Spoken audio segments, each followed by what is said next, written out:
Welcome to another episode of TFT Hyperroll from Mission for Tuition. It's called Mission for Tuition because we are trying to raise money for our son's middle and high school tuition. No, not through donations or memberships or stuff like that.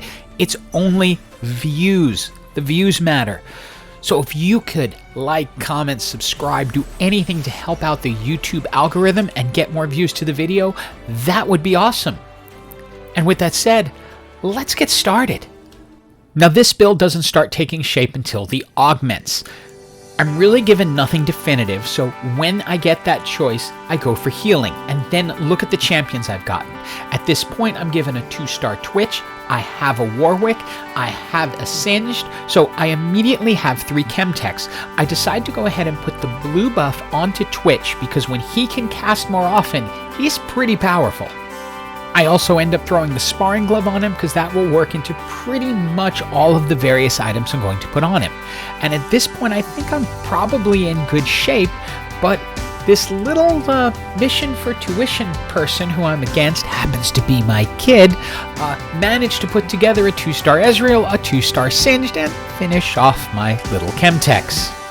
So while he's explaining to me how much I suck, I look at my item shop, and I know I want to get my front line a little bit tankier, so I pick up the chain vest in plans to hopefully make a Sunfire cape down the line. A couple of nice things about this starting formation for Chemtechs is a Blitz pull is just going to grab Warwick, which is not something Blitz really wants. Second, things tend to line up in front of Twitch, which plays right into his ult since it pierces right through them, hence the value of the blue buff on him. The next shop pops up and it has a BF sword, which is exactly what I need because I want to create the Infinity Edge on Twitch to go along with that blue buff and make him really strong. I'm also picking up additional Twitches in the hopes that someday he may become gold. Despite Chemtechs being really strong right now, the road between 3 and 5 is kind of a little bit of a long one. I probably should have looked more for an assassin so I could further enhance Twitch, but for right now the team's a little bit weak. My second set of augments are kind of Build different is not going to work. The item drop box I don't need it, so I end up going with Phony Frontline as just a way to go. Since Twitch is looking like he's going to potentially be the carry in this game, I pick Bashako so I can trigger the assassin buff and hopefully make this team more powerful. And in fact, there is my gold Twitch. So he is now officially the carry. Now once I had Twitch up to gold, that's going to change my strategy a little bit. I was originally looking for a Runan's Hurricane or some other item in case I was going to be shifting items over to urgot. But I now know, unless I get a magnetic remover, what goes on Twitch stays on Twitch. We come through the NPC round in a far stronger position than when we went in. I go ahead and pick up the BF sword because I think that's going to play into Twitch. I also managed to find a Lysandra, so now I have the 5 Chemtechs, which is absolutely key. This is where the Chemtechs start to really become more powerful. This is about where the previous Chemtech buff would sort of level off, but with the rework, when you get to 5 and then 7 and 9, it starts becoming exponentially more powerful. And now with our second meeting, my kid is not quite so happy to see me. That gold Twitch is doing a ton of damage to his team, and while his Singed is ultimately able to take care of it, my Singed tosses his Ezreal right into the path of my Shaco and to his demise. For the final augment, I was hoping for something Chemtech-y, and I was not disappointed. Chemical Overload 2 will allow my front line to soften everything up so that Twitch can finish them off. The key now is not going to be urgot. I created Deathblade onto Twitch because remember, Deathblade now scales with the star level of the character. So Twitch at a 3-star is getting the maximum benefit from the Deathblade. And I still like to have multiple points of damage when possible, so Lysandra at 2 stars and a Rabadon's Death Cap will make her good AP damage going forward.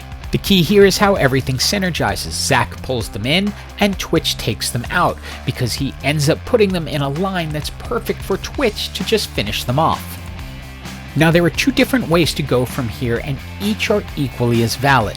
I'm picking up both Assassins and Chemtechs. If I can get to the 7 Chemtechs, I'll go 7 Chemtechs and 2 Assassins. If I can't get the 7th Chemtech, then I'll go stick with the 5 Chemtechs and go to 4 Assassins. Twitch can carry in either of those builds.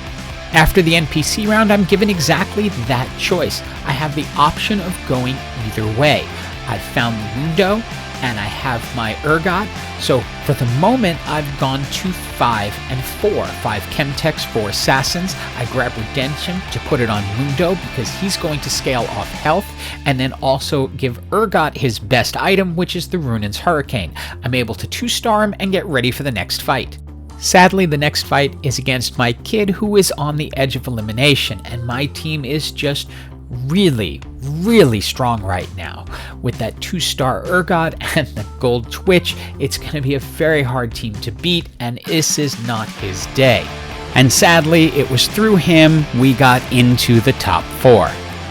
And for the next fight, I decided it would be better to switch over to the 7 Chemtechs and 2 Assassins and see how that works. Since I have the option of going back and forth, at this point I can test this out, see how it works, and then see what I need for the next fight. Now, the nice thing about 7 Chemtechs is you get more survivability with it, and I noticed that pretty quickly in this fight that the additional attack speed and the additional health regeneration is helping keep my team alive longer, which actually allows me to end up being in this fight much longer than I likely would have with the Assassins and taking this person out. After watching that, I decided to commit into the 7 Chemtechs, especially since I haven't been able to pick up really great items for the other Assassins, but I was getting good items for my additional Chemtechs. I kept a Kali as my 2nd Assassin, and then picked up a Victor, who I can use to replace Singed. I had also picked up a Yumi and put a Chalice of Power on her, and so she can sit in between Lysandra and Victor and really create some good AP damage. Now, I had gotten a Shroud of Stillness off the previous NPC. Notice I'm holding it. You don't have to place it until you see where their champions are. So I'm going to put it where I think it's going to do the most good and slow down their casting. Now, I couldn't get it over the Lux, who's going to be the one to do the most damage. Luckily, Twitch does a ton of damage with his ult and is able to weaken their entire team.